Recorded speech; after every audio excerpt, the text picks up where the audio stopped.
Hey guys, Andrew at Impress. Today we have a special project with one of our guests who came into Impress, wanted to learn how to build computers and have his own construction.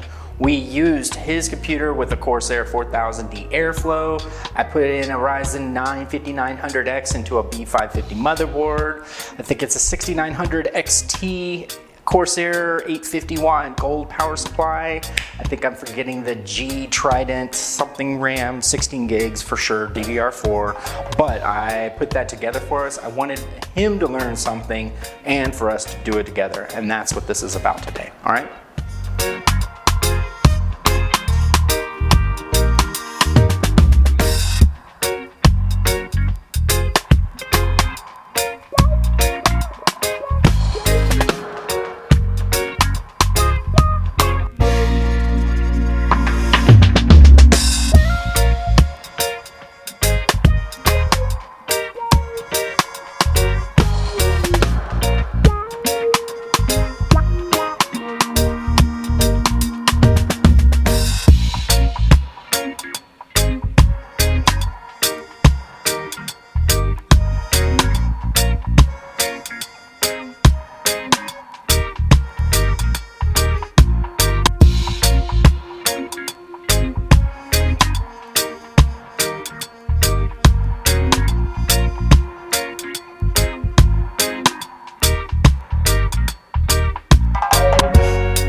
Okay guys, what we have is the finalized product. What I did initially was I thought we were just using an older power supply, but we ran into problems. You don't want to do this. We also had a bent pin on a brand new Ryzen 9 5900X. That's a big problem. I can't just build a computer with a broken chip. That doesn't work.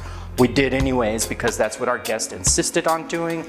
Everything came on first try, a lot of RGB, a lot of power. Like I said, 6900 XT, he should be flying with that Ryzen 9 5900X. Top of the line gaming computer and loaded with RGB, which we do here at Impress. You just call us 281-647-9977. All right guys.